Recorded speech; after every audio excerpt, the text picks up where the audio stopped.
Selamat pagi semua. Perkenalkan, nama saya Paula Ardila, kelas Prodi PKK 1 semester 1 dengan NIM 24101106. Mata kuliah Ilmu Sosial Dasar. Di sini saya akan menjelaskan pertemuan kedua. Di sini saya akan menjelaskan pembelajaran tentang ilmu sosial dasar pada pertemuan kedua. 1. Pengertian asosiatif. Menjelaskan apa itu interaksi asosiatif. Asosiatif yaitu membangun kerjasama kooperation, membentuk interaksi di mana individu atau kelompok bekerja sama untuk mencapai tujuan bersama. Jadi, jangan kita hindari bahwa kerja kelompok itu tugas di mana kita bertukar pikir, bertukar paham, mendapatkan sesuatu, mendapatkan pola pikir yang kita dapat masing-masing supaya kita mendapatkan hasil yang lebih baik. Ilmu sosial dasar membangun sebuah kepribadian atau kerjasama, menjalankan tugas. Asistensi itu konsultasi sama asistensi. Bahasanya yaitu artinya konsul kepada guru atau dosen. Misalnya mengumpulkan tugas, tapi tugasnya itu belum dikerjakan dalam minggu ini. Nah, misalnya tuh dia konsultasi dengan guru, dengan dosen. Dia bertanya, apakah minggu ini belum dikumpulkan, apakah minggu depan boleh dikumpulkan. Adapun hubungan antara individu dan masyarakat. Interaksi sosial individu dan masyarakat saling bergantung melalui proses interaksi sosial. Melalui interaksi ini, individu dapat berkomunikasi, beradaptasi, dan membentuk identitas sosial. Sosialisasi.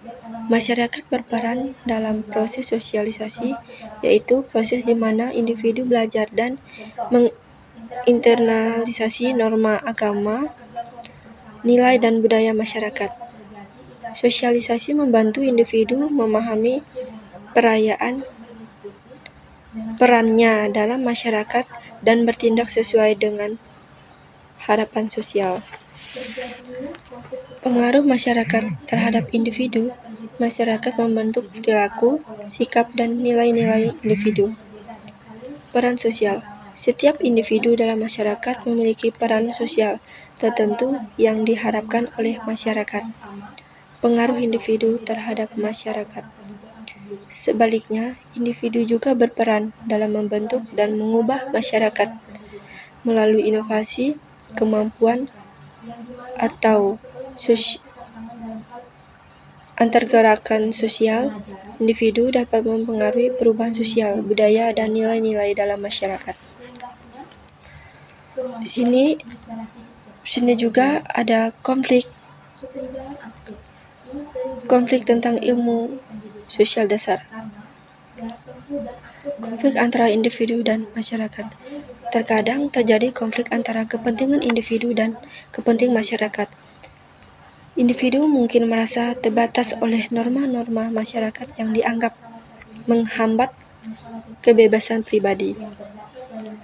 Penyelesaian konflik ini seringkali melibatkan kompromi antara hak-hak individu dan kebijakan sosial, dengan tujuan menjaga keseimbangan antara kebebasan individu dan ketertiban masyarakat.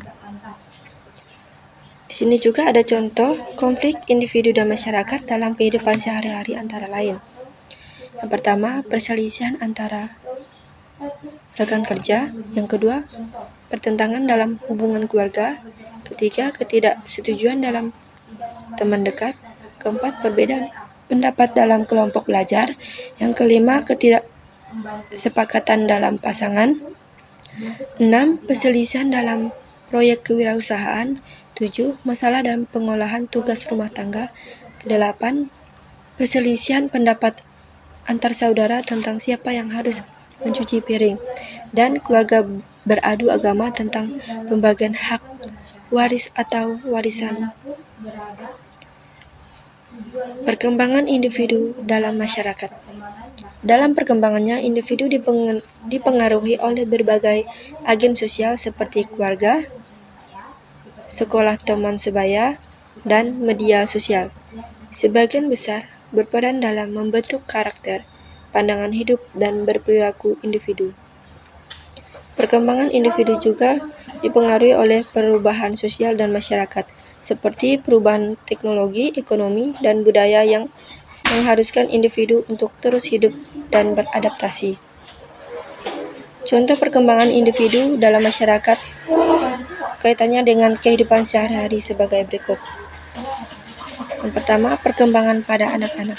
Pada usia 2-6 tahun, anak-anak mulai menunjukkan perkembangan seperti meniru ucapan dan tindakan orang-orang di sekitarnya, memilih sesuai bingung, kebimbangan, hingga bisa berjalan dan berlari sendiri.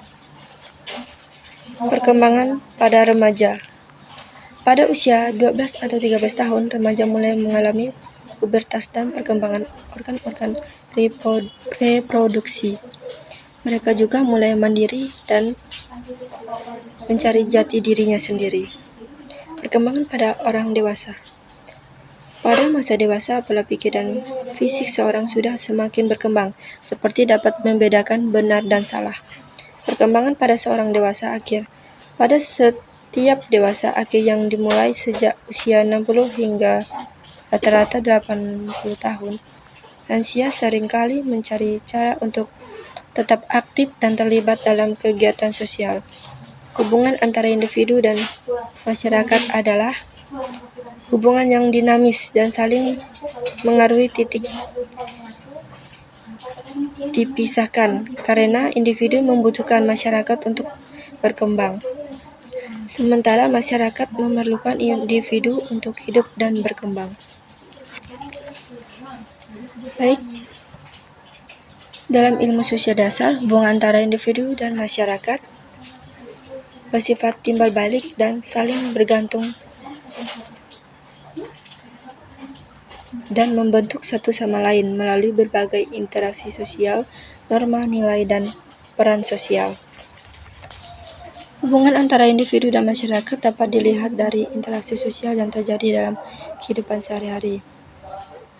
Misalnya, saling menyapa dan berjabat tangan, berbincang-bincang, tolong-menolong, berterima kasih, menjaga kerukunan, berbicara dengan sopan dan hormat, memberikan dukungan emosional, menjalinkan persahabatan, menyatakan pendapat dengan sopan,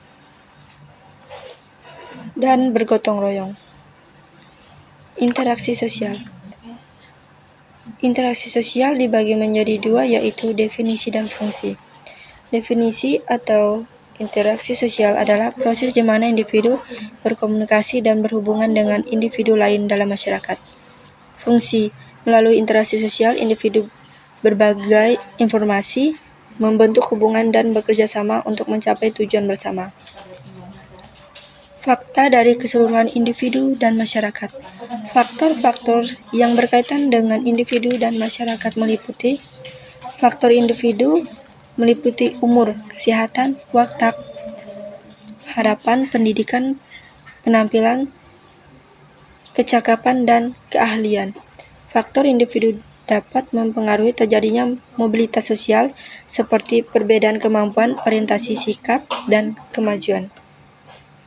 Faktor sosial yang berpengaruh dalam interaksi sosial antara lain. Yang pertama, imitasi, yaitu meniru orang lain seperti gaya, sikap, dan tingkah laku. Yang kedua, sugesti, yaitu mendapat pengaruh dari diri sendiri maupun orang lain. Yang ketiga, identifikasi, yaitu meniru atau ingin terlibat sama dengan orang lain. Yang empat, simpati, yaitu merasa tertarik dengan individu lainnya.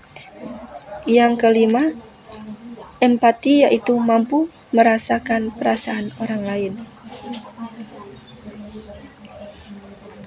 Sosialisasi. Sosialisasi adalah proses di mana individu belajar dan menginternalisasi proses penyesuaian dari pihak yang memiliki perbedaan agar bisa hidup berdampingan secara damai, termasuk melalui kompromi, meditasi, atau disebut arbitrasi, aturan yang berlaku dalam masyarakat yang berlangsung sepanjang hidup, mulai dari keluarga, sekolah, hingga lingkungan bermasyarakat.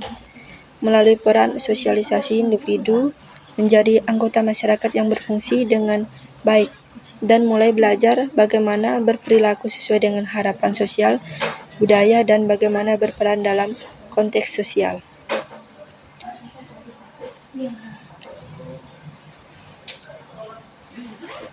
Kesimpulan dari pembelajaran hari ini